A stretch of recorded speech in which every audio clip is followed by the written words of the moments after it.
Welcome to sunny side of San Diego. It's the greatest city in the history of mankind. It's a fact. Two local San Diegans that look at obstacles as an opportunity for growth. If you don't fail, you're not even trying. Michael Carini is the Acrylic Alchemist. You can call me CEO of Carini Arts. And Vicente, Vinnie, Enriquez. No one could do it better. The team lead of the Enriquez group. Ride with us.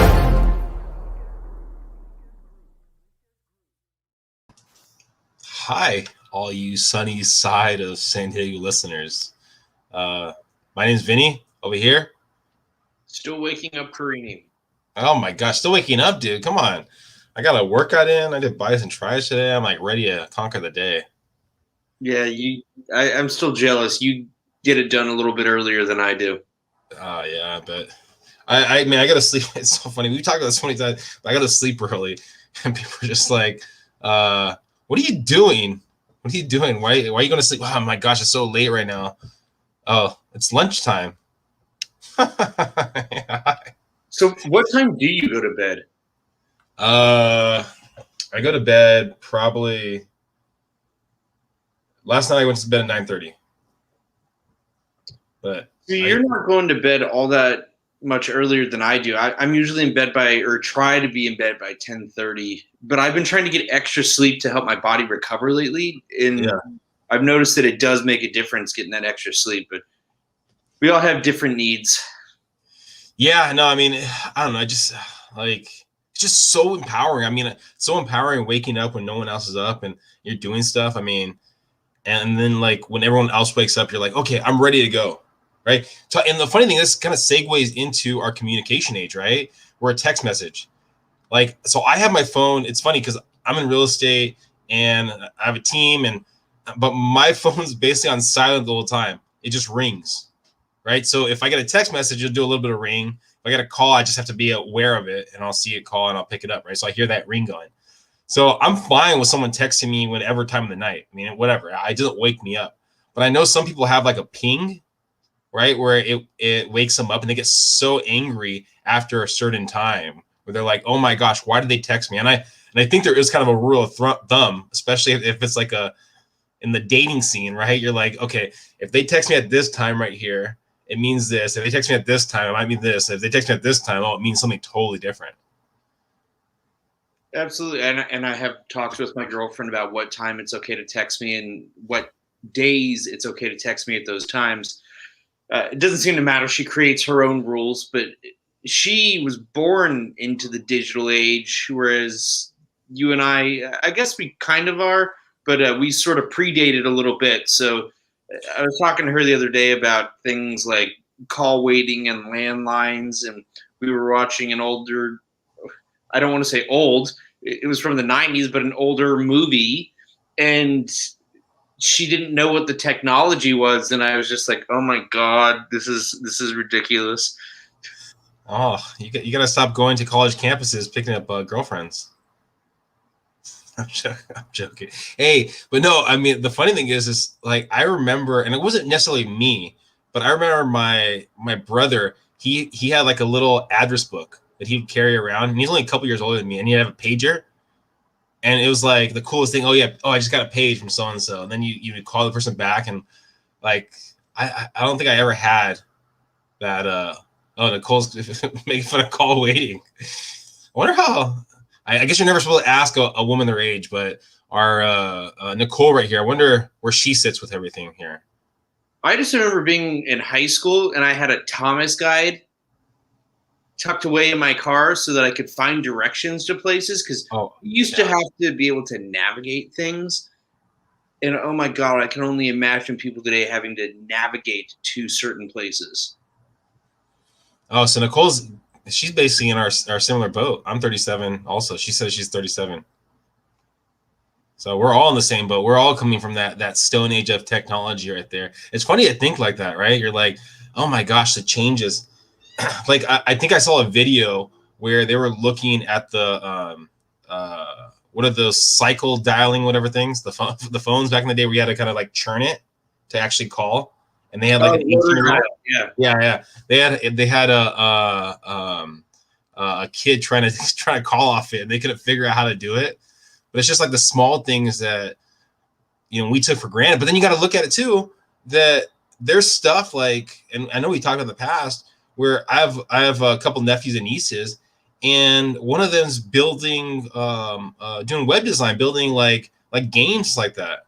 And he's like 5 years old, and they're teaching him how to like build a game, and he's like building this whole game out. And I'm like, at 5 years old, like, oh my gosh, man, I feel like an idiot. Like, so it's funny that the different things we take for granted, and then we're gonna be behind on.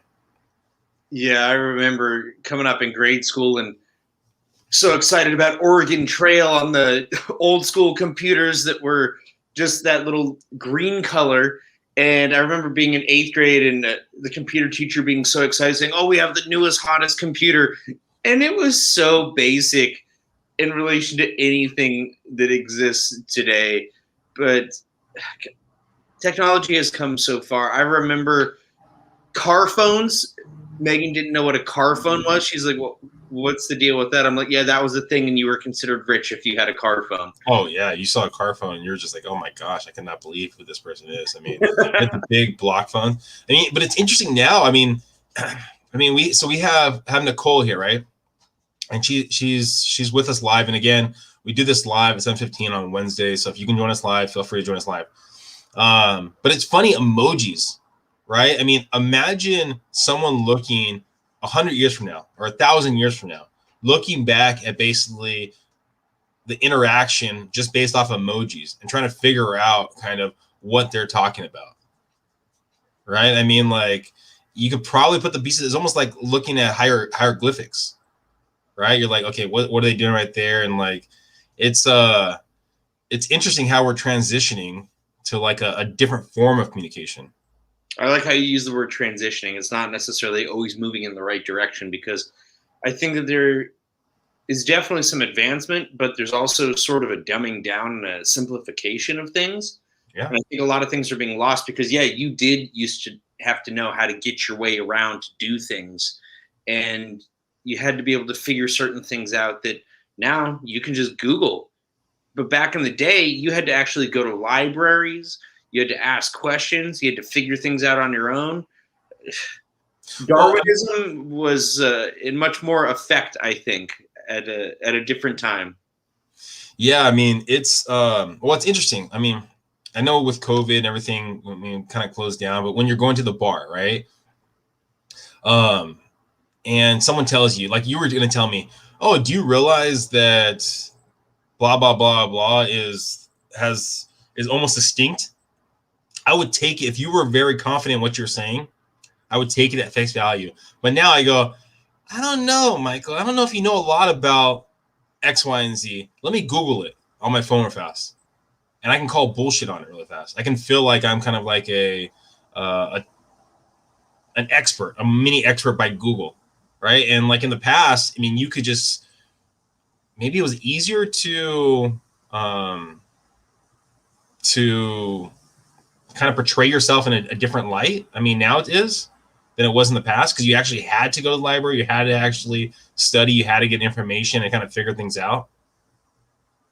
Yeah, I think it's added a layer of complexity, though, and convolution and complication that's not always good per se. I know for people that deal with anxiety or get overwhelmed, and I think that's one of the reasons that it has really become an epidemic or pandemic in and of itself, is that there's so much information out there. And I know that there are a lot of people that will be up super late, just randomly Googling things. And I do it too. Lately, I'll be in bed and it'll be super late. My cat will wake me up. It'll be 2:00 in the morning.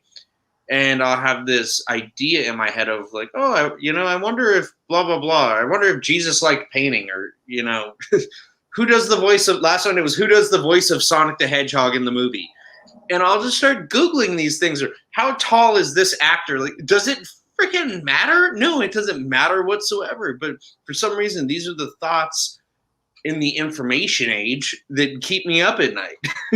Well, it's funny. I mean, Nicole brought up a good idea, right, or a good thought. Is you had to be near other humans back in the day, but because we have so much technology now, it makes you feel like you're connected to other people, yet maybe you really aren't. I mean, you're just basically a text message communication. I mean, you had to actually be there in front of them, because it's so easy to send a couple text messages out and just to say, okay, they know I thought about them.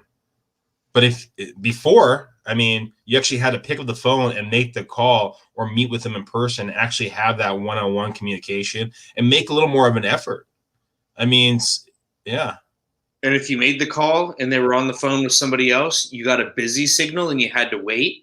Or when I was a kid and wanted to hang out with my friends, and if someone was on the phone or there was a busy signal and calling them, I'd have to walk over to their house to see if they were home and knock on their door. Can you imagine that today? People these days are like, don't come to my house. I don't want anybody ringing my doorbell if I don't know that they're coming. Yeah, I mean, you had to make an effort. I mean, it's easy now to fake an effort, to fake it like, oh my gosh. I mean, imagine with a text message, right?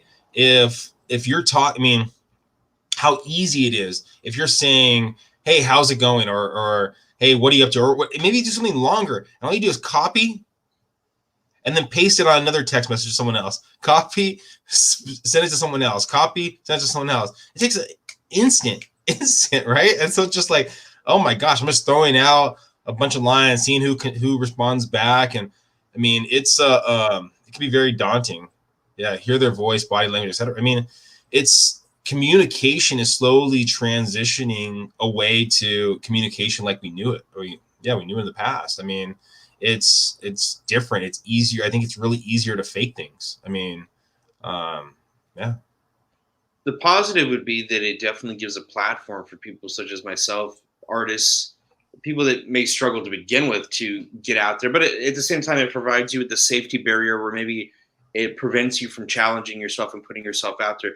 But it allows me to reach people not only around San Diego, but all over the United States and other parts of the world. So it has created a certain level of connectivity, but in creating that connectivity, it also creates a big divide.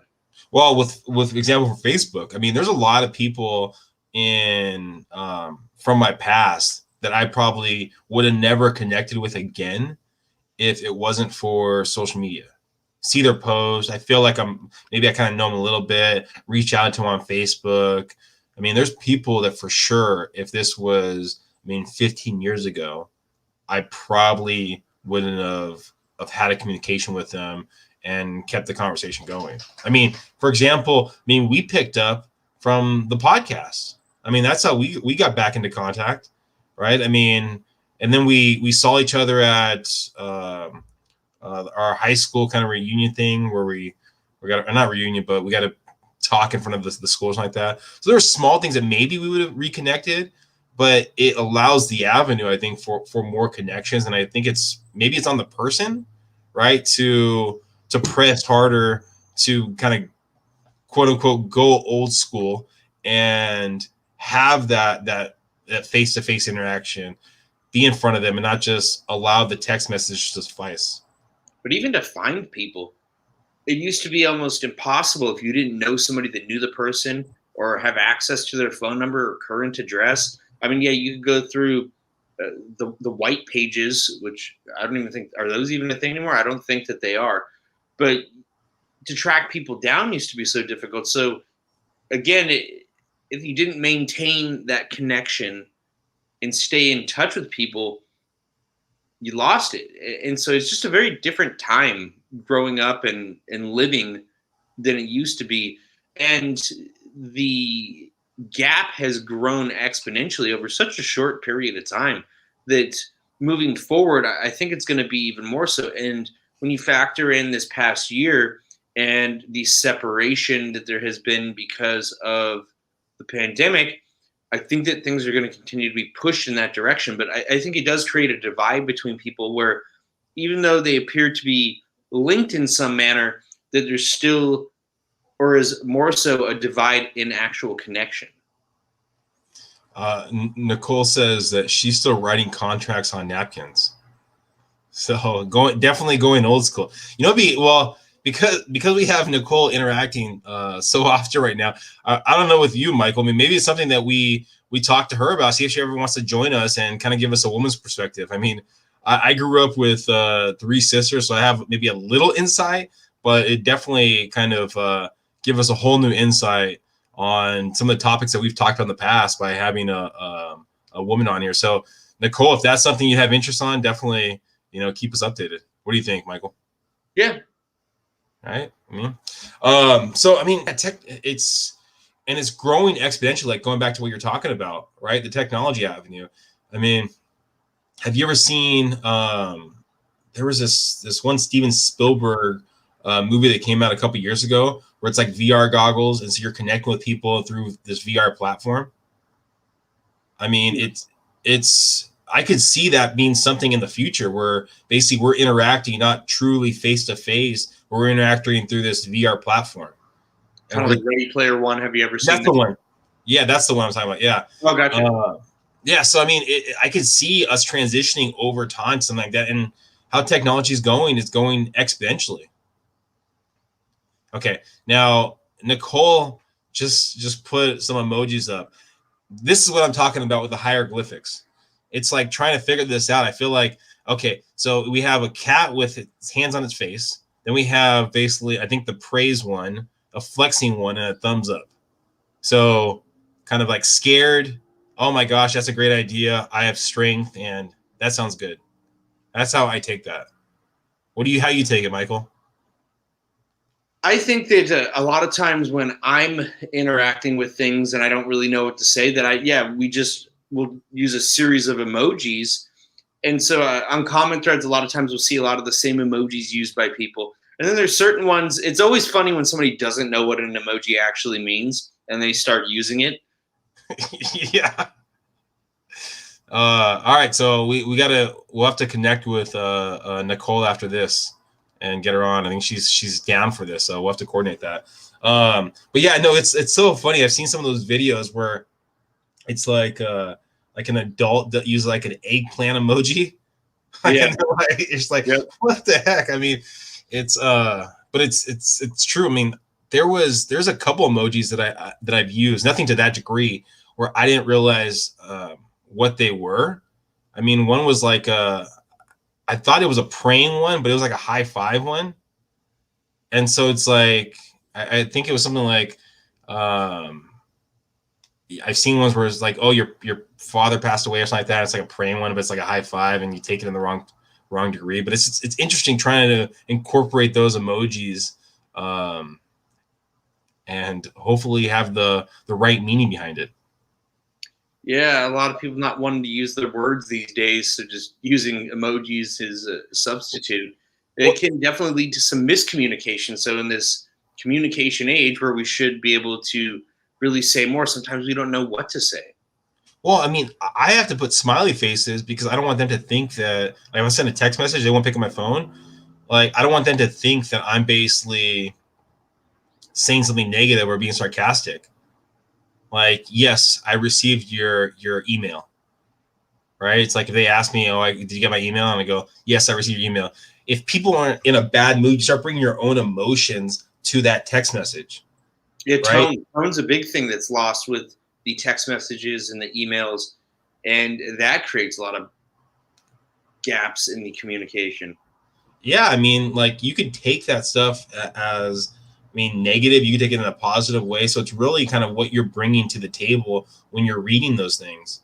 And so I'll use a smiley face or like a laughy face just so I can reiterate this is what I'm meaning behind that text message, so they don't read too much into it. Yeah. But yeah, it's it can be definitely difficult if you don't see that, again, body language, the tone, things like that when you're communicating. Do you remember the days of payphones? Yeah, it's more of a rarity that you see those now, where you'll see someone with where you see a payphone in a city, and it's funny when you kind of look at that stuff. Are there still some? Because I have not seen them in a long time. Yeah, I don't think you don't see it a lot. I only see it locally here, but I have seen it in other areas. I mean, it's been a while, but it's such a rarity. You see that. So some do still exist. Oh yeah, I mean, for the most part, the locations I've seen them, it's been where been ripped out. But I've seen. I mean, I know I've seen it. It might have been a little while, but I know I've seen some payphones the last maybe year or two, maybe last 2 years. Yeah, So. I'm curious. Maybe some areas that they just said, "Oh, we're not going to go in there and remove it," but I'm curious if they actually still function. Yeah. Any last thoughts, words on communication? Oh God, this is just an endless topic. This one could go on forever. Oh yeah, no, for But I sure. feel like I'm dating myself by going too much further into this. Oh wait, I guess Nicole has used the payphone. She says like $1 to use. See, that's crazy. I remember when it was 25 cents, but then I hear other people tell stories of when it was even cheaper than that. I know it had gone up to like 30 and then 50. I think I had seen it here before I stopped seeing them. In my day, it was 5 cents for a loaf of bread. Yeah. It's funny when you hear yourself talking about it. In my day, we did this, and you're just like, oh my gosh, am I that person?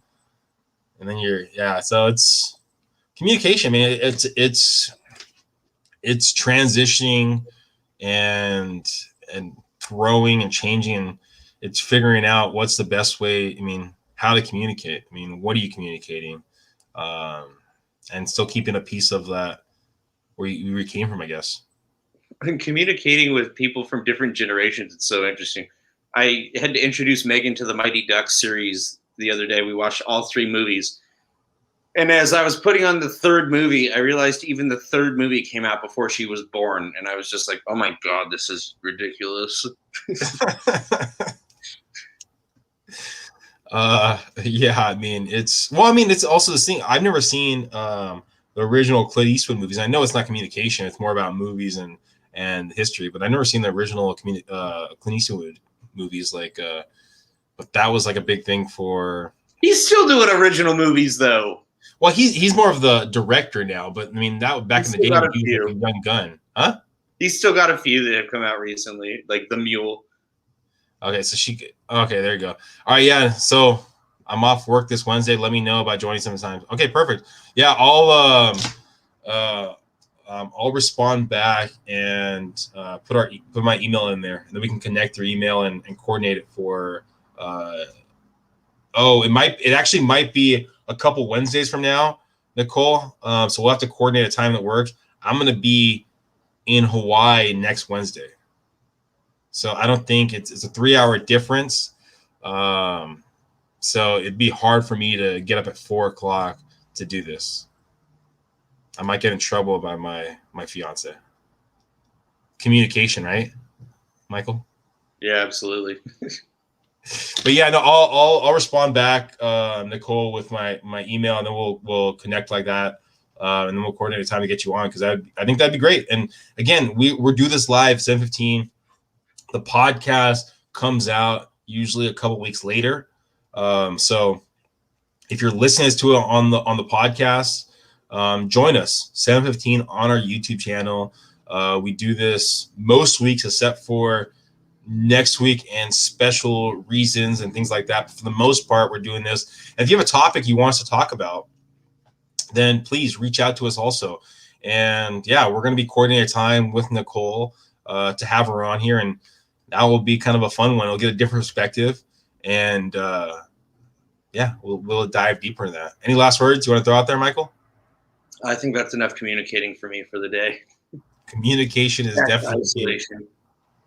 Thank you guys for listening. Thank you everyone for subscribing, and hope you guys have a fantastic day.